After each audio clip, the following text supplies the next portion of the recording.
வணக்கம் நண்பர்களே, ஹெர்புகள் சேனல் உங்களை அன்புடன் வரவேற்கிறது. சளி, இருமல், மூக்கடைப்பு, மூச்சு திணறல் போன்ற பிரச்சனைகள் மழை காலத்தில் தான் வரும் அப்படின்னு பலரும் நினச்சிக்கிட்டு இருக்கீங்க. ஆனால் அப்படி கிடையாதுங்க. இந்த சளி, இருமல் போன்ற பிரச்சனைகள் யாருக்கு வேணாலும் எப்போ வேணாலும் வரலாம். உங்களுக்கு எப்போ உடலில் நோய் எதிர்ப்பு சக்தி பலகீனமாக இருக்கோ அப்போ உங்களுக்கு நிச்சயமாக சளியும் இருமலும் வந்து உங்களை ஒரு பாடுபடுத்தி எடுத்துருங்க.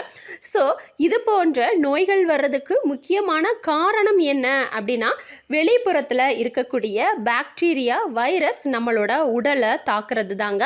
அதுக்கு நம்மளோட உடலில் ரொம்பவே நோய் எதிர்ப்பு சக்தி பலகீனமாக இருக்கும். அப்படிங்கும் பொழுது நிச்சயமாக வெளிப்புறத்தில் இருக்கக்கூடிய வைரஸ், பாக்டீரியா நம்மளோட உடலுக்குள்ளே ஈஸியாக நுழைஞ்சிரும்.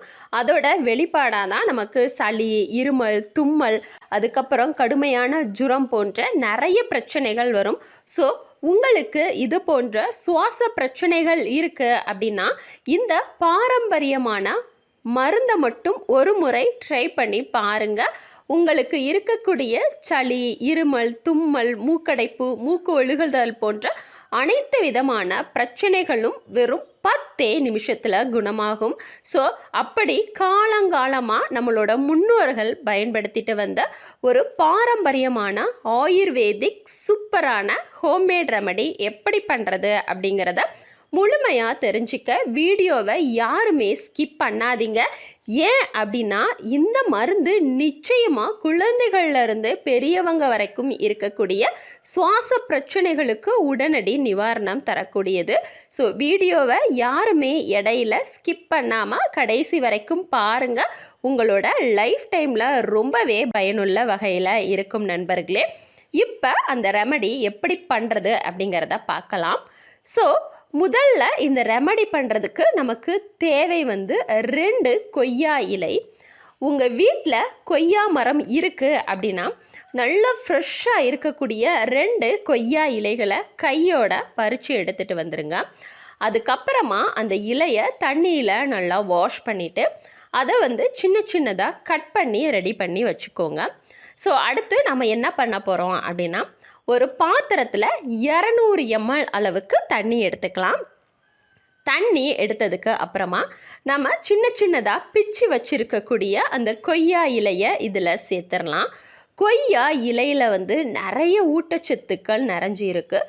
குறிப்பாக இந்த கொய்யா இலையில் வந்து ஆன்டிவைரல், ஆன்டிபாக்டீரியல் போன்ற குணநலன்கள் நிறைவாகவே இருக்குது. ஸோ கொய்யா இலையை நாம் பயன்படுத்தும் பொழுது நமக்கு நுரையீரல் சம்பந்தமான பிரச்சனை, அதாவது சளி, இருமல், தும்மல், மூக்கடைப்பு, மூச்சு திணறல், அதுக்கப்புறம் உங்களுக்கு கடுமையான தலைபாரம் போன்ற பிரச்சனைகள் இருந்தாலும் அதுக்கு உடனடி சொல்யூஷன் தரும். கடுமையான ஜுரத்தை தணிக்கக்கூடிய தன்மையும் இந்த கொய்யா இலையில் நிறைஞ்சிருக்கு. ஸோ கொய்யா இலை நம்ம சேர்த்துட்டோம். அதுக்கப்புறமா இதில் நம்ம சேர்க்க போகிற 2வது பொருள் வந்து ஒரு 5 மிளகு, 5 கருமிளகு எடுத்துக்கோங்க. அதை வந்து உரலில் போட்டு நல்லா 1-2 தட்டி இந்த தண்ணியில் சேர்த்துக்கலாம். மிளகுலையும் நிறையவே ஊட்டச்சத்துக்கள் நிறைஞ்சி இருக்குது. இந்த கப நோய்களுக்கு அப்படின்னு சொன்னாலே பலருக்கும் ஞாபகம் வரக்கூடியது மிளகு தான். ஏன்னா உங்களுக்கு இருமல் வர்ற டைமில் 2 மிளகை வாயில் போட்டு மென்று சாப்பிட்டாலே போதுங்க, உடனே இந்த இருமல் சட்டுன்னு நின்னே போயிடும். வறட்டு இருமல், நாள்பட்ட இருமல், நெஞ்சு சளி போன்ற அனைத்து பிரச்சனைகளுக்கும் உடனடியாக சொல்யூஷன் தரக்கூடியது. ஸோ இப்போ நாம் வந்து ஒரு 5 மிளகு எடுத்து அதை 1-2 தட்டி இதில் சேர்த்தாச்சு. அடுத்து நான் சேர்க்க போகிற 3வது பொருள் என்ன அப்படின்னா 2 கிராம்பு. அதையும் உரலில் போட்டு 1-2 தட்டி இதில் சேர்த்துக்கலாம். கிராம்புவும் நமக்கு வரக்கூடிய அனைத்து விதமான சுவாச சம்பந்தமான பிரச்சனைகளுக்கு உடனடியாக ரிலீஃப் தரக்கூடியது. ஸோ 2 கிராம்பு சேர்த்தாச்சு.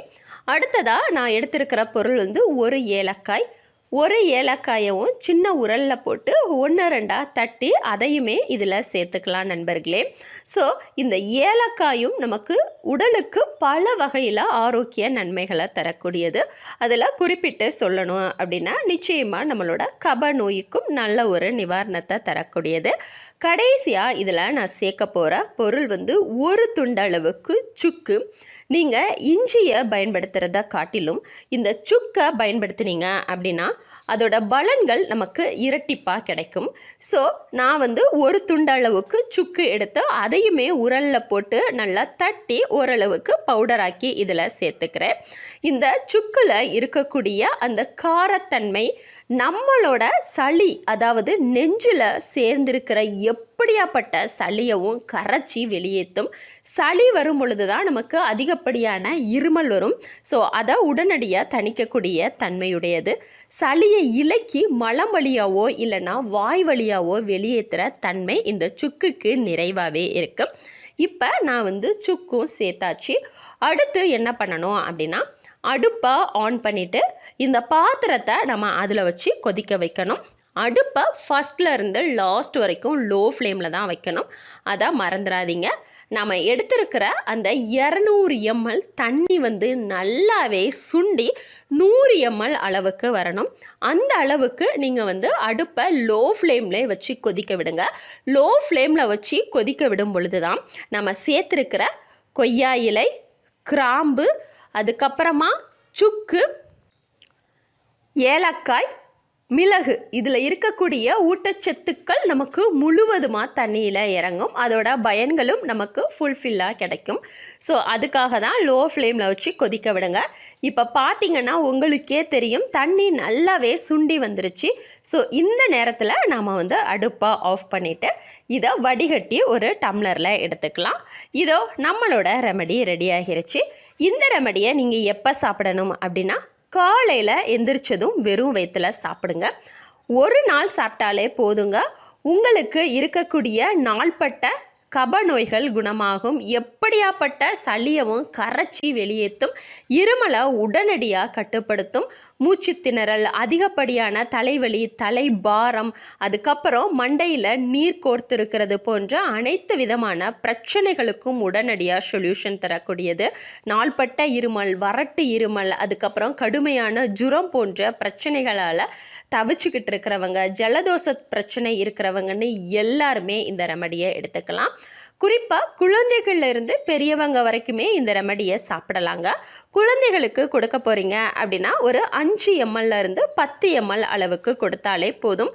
பெரியவங்க வந்து தாராளமாக 100 ml அளவுக்கே சாப்பிடலாம். வாரத்தில் ஒரு முறை சாப்பிடுங்க. வாரந்தோறுமே நீங்கள் தாராளமாக சாப்பிட்லாம். இந்த ரெமடியை சாப்பிடும் பொழுது உங்களோட உடலில் நோய் எதிர்ப்பு சக்தி பலப்படும். அதனால் எந்த ஒரு வைரஸும், பாக்டீரியாவும், ஃபங்கஸும் உங்களோட உடலை தாக்கவே தாக்காது. சளி, இருமல், கடுமையான ஜுரம், ஜலதோஷம், தலைவலி போன்ற பிரச்சனைகளும் ஆயுசுக்கும் இருக்காது. நண்பர்களே, ஒரே ஒரு முறை இந்த ரெமடியை ட்ரை பண்ணி பார்த்துட்டு உங்களோட வேல்யூபிளான கமெண்ட்டை நம்ம கூட ஷேர் பண்ணிக்கோங்க. ஸோ இந்த பயனுள்ள வீடியோ உங்களுக்கு பிடிச்சிருந்தது அப்படின்னா உடனே நம்மளோட வீடியோவை லைக் பண்ணுங்கள், ஷேர் பண்ணுங்கள், கமெண்ட் பண்ணுங்கள். இது போன்ற ஹெர்பு மற்றும் ஹெல்த் ரிலேட்டடான வீடியோக்களை உடனுக்குடன் பெற நம்ம ஹெர்புகள் சேனலை சப்ஸ்கிரைப் பண்ணுங்கள் நண்பர்களே. சப்ஸ்கிரைப் பண்ண மறந்துட்டீங்களா? இப்போ உடனே கீழே இருக்கிற ரெட் கலர் சப்ஸ்கிரைப் பட்டனையும் அது பக்கத்திலே இருக்கிற பெல் பட்டனையும் எனேபிள் பண்ண மறக்காதீங்க நண்பர்களே. வீடியோவை பார்த்தமைக்கும் பகிர்ந்தமைக்கும் நன்றி.